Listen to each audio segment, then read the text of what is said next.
तुमने मुझे जानबूझकर गलत लोकेशन भेजी है। मैं 1-1.5 किलोमीटर आगे आ गया, गाड़ी भी पार्क कर ली और अब तुम मुझे बता रही हो कि ये गलत सोसाइटी है। तुम सारी महिलाएं ऐसा क्यों करती हो? मुझे तो तुम सबसे नफरत ही होने लगी है।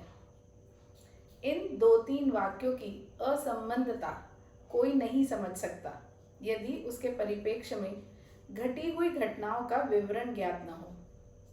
मुझे ज्ञात है, इसलिए मैं समझ गई। मैं जानती हूँ इस व्यक्ति को बचपन से। अति संवेदनशील और जिसका एकमात्र आहार भावना है। पुरुष होते हुए आंखों में पानी आना उनका स्थायी भाव है। उनकी इस शिकायत को सुनकर कि मैंने जानबूझकर गलत एड्रेस दिया, मैंने अपनी स्वाभाविक झल्लाहट को जब्त करते हुए कहा, ठीक है, अब गाड़ी पार्किंग से बाहर निकालिए और जो एड्रेस मैसेज किया है उसको पूछते हुए रिलायंस मॉल पर आइए। मैं उस लैंडमार्क पर आपको लेने आ रही हूँ। घर पहुंचकर पानी पीकर थोड़ा जब चित्त शांत हुआ तो मैंने पूछा, मैं कुछ बोलूं? आप जरा सोचिए, मैं आपको गलत लोकेशन क्यों भेजूंगी?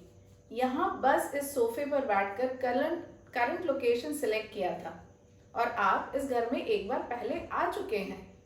मुझे लगा आपको याद आ जाएगा। केवल गूगल मैप पर इतना भरोसा कौन करता है? एड्रेस का मैसेज भी आपने नहीं पढ़ा? क्या गूगल मैप ने आपको कभी धोखा नहीं दिया क्या? धोखा, इस शब्द प्रयोग ने मानो अंगारे का काम किया। धोखा तो मुझे तुम्हारी पूरी नारी जाति ने ही दिया है। I told you that I think I hate all females. I really hate all of you. मैं समझ गई, मामला आज कुछ ज्यादा संगीन है। मैंने उनसे पूछा, हेट? सब नारी जाति से? आपकी अपनी मम्मी से भी, जो आपको बहुत प्यारी है, जो आपकी चिंता अभी तक एक छोटे बेटे की तरह करती है।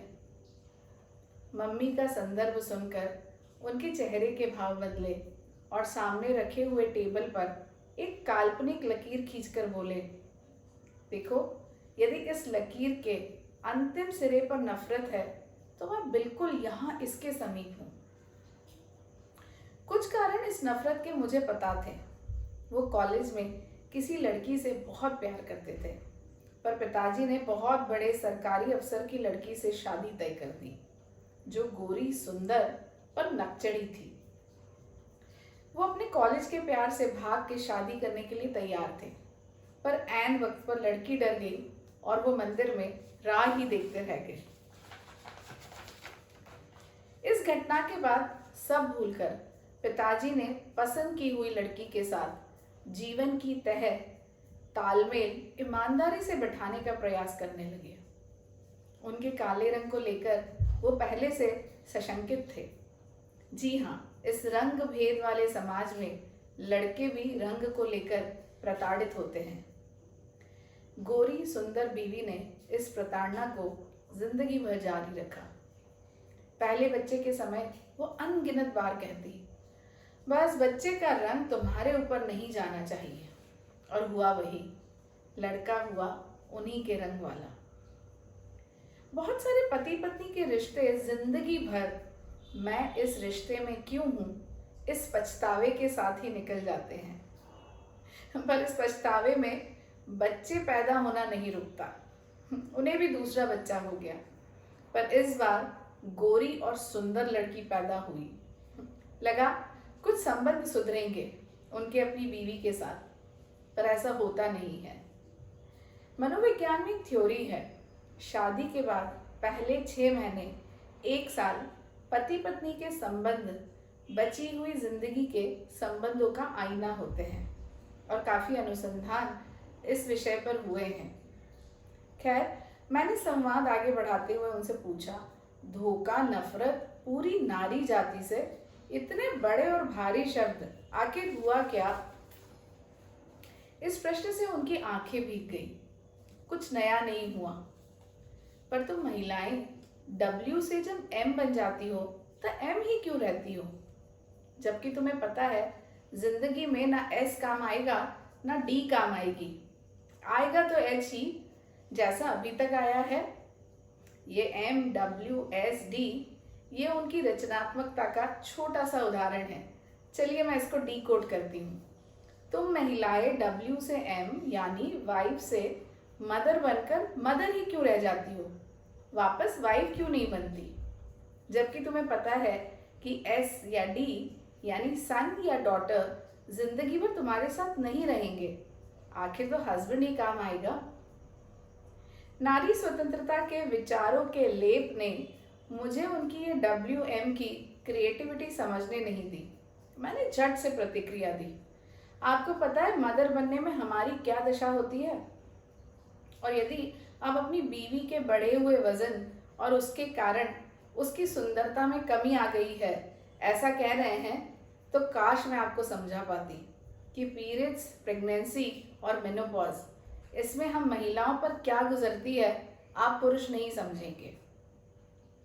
ये दलील देकर मुझे तुरंत समझ आ गया कि मेरा नारी स्वतंत्रता वाला लेप चढ़ा हुआ तर्क बहुत ही अप्रासंगिक है।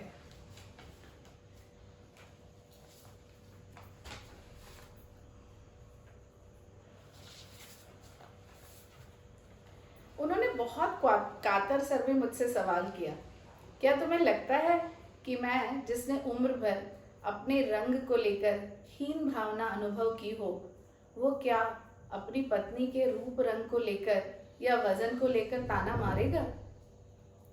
उनके सवाल ने मुझे समझा दिया कि यहाँ ना तो नारी मुक्ति और ना तो मनोवैज्ञानिक डिग्रियां काम आएगी। अभी इस समय आवश्यकता है विपश्ची बनकर उनको सुनने की। जैसे विपश्यना में कहा जाता है, सांस भीतर आ रही है, ये इस समय की वास्तविकता है।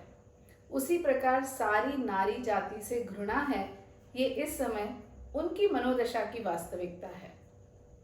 तभी उन्हें उनके बेटे का फोन आया और मुझे लगा चलो अच्छा हुआ, अब कुछ सुखद वार्तालाप होगा। फोन बंद करके मैंने उनसे पूछा, बेटा कैसा है? आप तो अब ससुर बन गए। बहू का भाग्य है कि इतने सेंसिटिव और स्मार्ट ससुर साहब मिले हैं। ये सुनकर तो वो जैसे भड़क उठे, तुम लोग शादी क्यों करते हो?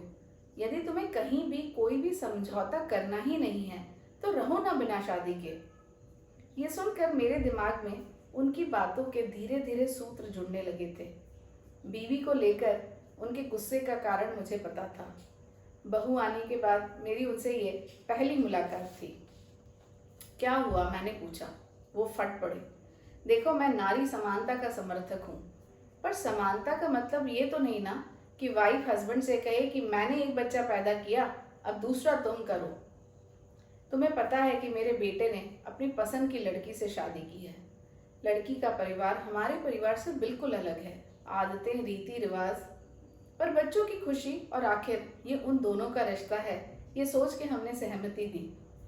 बताओ, घर में पूजा है और उस दिन भी बहू उबले अंडे नाश्ते में खाए क्योंकि ये उसकी रोज की आदत है, ये ठीक है क्या? पिछले 1 साल से बहू और बेटा दोनों US में हैं, पर अलग अलग शहरों में। बताओ, क्या हमारी पीढ़ी की सोच कि शादी के मायने साथ रहना भी होता है गलत है क्या? दोनों छुट्टियां भी अलग अलग मनाते हैं। बहू को ट्रैकिंग पसंद है और बेटे को छुट्टियां यानी कुछ मत करो, बस बीच के किनारे पड़े रहो। मेरे चेहरे के भाव को पढ़ते हुए उन्होंने कहा, मुझे पता है तुम कहोगी कि लड़की ही नौकरी क्यों छोड़े और पति के साथ रहे, पर कोई तो समझौता करे या कोई तो समाधान निकाले।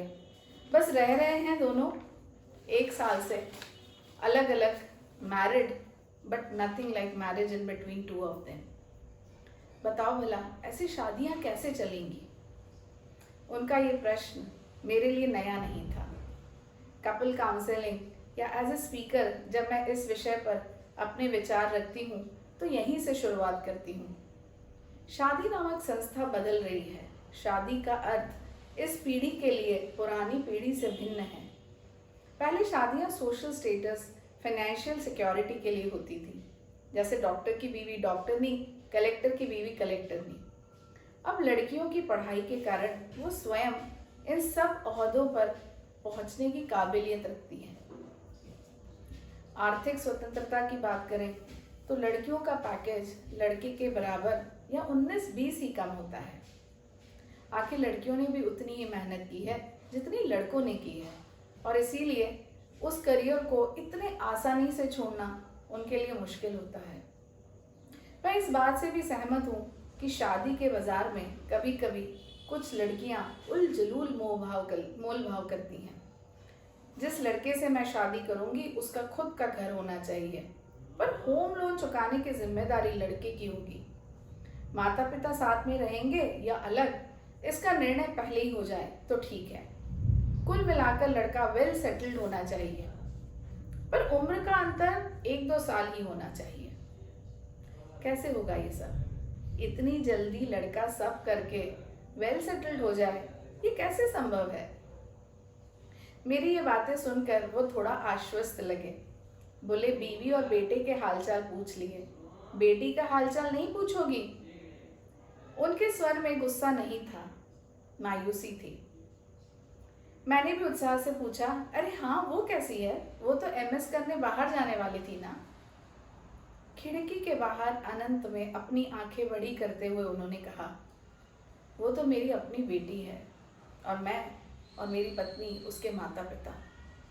त्याग करना और मन को समझना हमारा कर्तव्य है।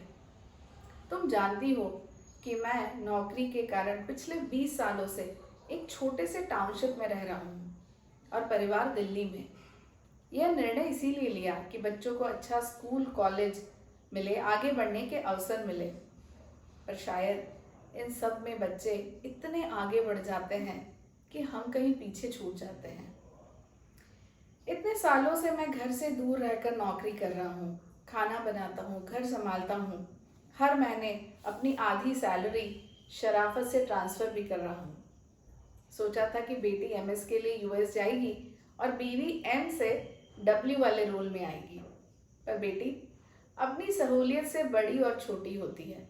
यूएस अकेले जाने के लिए बड़ी, पर अभी अपनी मम्मी को अपने पास रोक लिया। So you understand now? ये कहकर वो मेरी तरफ देखने लगे जैसे मुझसे किसी निर्णय की अपेक्षा हो। मेरे पास काश कोई निर्णय होता, बस एक विचार भर था। जैसे कोई ज्वालामुखी इतनी सदियों से सुप्त अवस्था में हो और इतने सालों का अन्याय और दमन लावा बनकर बाहर फूट पड़ा हो। गुस्सा और संताप जो सब पुरुष जाति के लिए मन में भरा है, हमें बहुत बार अनरियलिस्टिक और अनरीजनेबल बनाता है। जितनी जल्दी ये रस्सा खींच प्रतियोगिता, जहाँ एक दूसरे को खींच के हम जीत का जश्न मनाते हैं, वो ख़त्म हो और हम समझें कि हम एक दूसरे के पूरक हैं। पर ये सब मैं नहीं कह पाई, बस ये कहा, चलिए बहुत बातें हो गई, आपको भूख लगी होगी, आपके पसंद का राजमा चावल बनाया है, खा लीजिए, अच्छा लगेगा। आज की ये जो कहानी है, इसका शीर्षक है आई हेट विमेन। कहानी के पात्र काल्पनिक हैं, पर आप लोगों को भी पता है कि काल्पनिक पूरे काल्पनिक नहीं होते हैं। आशा है ये कहानी आपको पसंद आएगी।